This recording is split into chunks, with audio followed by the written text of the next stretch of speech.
Ever wonder why pro players make the game look so easy while ranked feels like chaos? It's not just aim. Pros rely on habits and strategies that most players skip. In this video, I'm breaking down the exact things that pros do that you probably don't, from decision making to movement, positioning, and mindset. And it starts with one of the biggest differences: how pros take space aggressively on defense when the timing is right. Most players think that defense means sitting back and waiting because it feels safer, but pros flip that idea completely.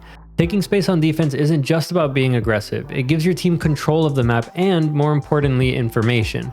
If you know where the attackers aren't, then you can predict where they are, which makes rotations faster and sight holds much stronger. So let's look at how Boster shows this on Bind. Instead of sitting back, he pushes up B long aggressively, and that early space grab isn't just for a kill, it gives him control. As he wraps through spawn, the attackers don't even realize it, and by the time they plant on A, they're trapped. They have to cover 3, 4, or even 5 angles. Heaven, CT, showers, lamps, and Boster flanking, making it almost impossible to hold space or trade effectively. This is what sets the pros and high elo players apart. They don't just defend the sites, they take smart opportunities to gain control and completely shift around in their favor. Another key thing that pros do differently is using utility in unusual ways. It's about shaping fights and controlling the map so that engagements happen on your terms. By placing smokes, flashes, stuns, and unexpected positions, you can force attackers or defenders into fights where your team has the advantage. Here's a perfect example from Loud on Sunset. They want to isolate fights towards the back of B as attackers. They place a smoke on B that cuts off the entire right side of the site as they scale in, and this forces the defenders into positions where Loud can engage only the players that they want to fight in back B. By controlling that space with utility, they make that push safer and significantly increase the odds of winning that battle. One of the key differences between pros from most players is how they isolate fights. It's not just about raw aim or mechanical skill, it's about knowing which fights to take and when to take them. And a big part of that is patience, waiting for the right moment so that you can turn a potentially unwinnable duel into a favorable one. Here's a perfect example from Pancada on Bind. He's holding A in CT and there are 2 attackers. One is planting in default, the other is covering the smoke. Pancada doesn't peek immediately. Instead, he waits for the planter to commit. By doing this, he isolates that fight, turning what could have been a risky 1v2 into 2 separate 1v1s. This positioning and timing give him the best odds to take each duel, and it works perfectly. He peeks right at the right moment, wins the fight, and secures the round. This is exactly why pros are so effective and why high elo players are so different from lower elo players. They don't just fight, they choose the right fight at the right time. Beyond just isolating fights, another thing that you should be doing that pro players do is avoiding ego peaks. Ego peaks or overextensions can easily turn a favorable situation into a disaster. Pros understand the value of retreating and regrouping, and that sometimes backing off is actually the smartest play, because it sets up stronger odds for your team and forces the enemy into disadvantageous positions. Here's a great example from Luke Show in a 2v2 on Sunset. Loud have just planted on A, and 100 Thieves are flanking from attacker spawn. Luke Show moves to check for a potential flank in main.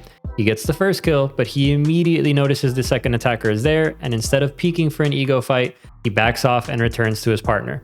This simple decision instantly turns the scenario into a favorable 2v1 for his side, and by prioritizing positioning and smart engagement over a risky duel, Luke Show increases the chances of winning the round and keeps his team in total control. In a lot of scenarios, you don't have that level of visibility into attacker positions, and so this next tip can help you with that scenario, and that's an advanced use of sound. It's not just about hearing where the enemies generally are or picking up basic intel. Pros take it a step further. They use audio cues to time their peaks and anticipate that movement and decide when to shoot based off of that sound. Here's a perfect example from Asuna on Bind. He hears Viper moving through elbow from CT, and even though he hasn't seen Viper yet, this sound tells him exactly where she's likely to appear, and so Asuna reacts instantly and fires at the correct spot. He's not technically pre-firing, but he's anticipating the engagement perfectly based on the audio cue of where the Viper is. This kind of advanced sound usage lets pros take fights on their terms and win rounds that they might otherwise have lost. Now on the flip side, sound in Valorant isn't just about hearing enemies, it's also about not making sound or not hearing enemies. Especially in ranked matches, most players ignore slow walking early in a round and they stomp around and give away their position. Pros understand that controlling that noise can completely change the timing of a fight and the information that the opponents have. Using silence strategically can create opportunities to advantageous fights or surprise the enemy. Here's a perfect example from Apex on Bind. Early in the round, the team slows walk up to Hookah on B, and by the time they pop out of Hookah, they completely surprise Boster and put him in a position where he can't safely escape, and he's forced into a disadvantageous fight. If Apex had stomped like most ranked players do, Boster likely would have run out earlier or called for help to create a better trade scenario. By controlling that noise and timing their movement carefully, Apex is able to take fights on their own terms and gain a significant advantage for their team. Now within the context of playing slower, a habit that pros have that a lot of ranked players don't is knowing when to slow down, especially in clutch situations. It's about making sure that you have your utility ready and using it effectively.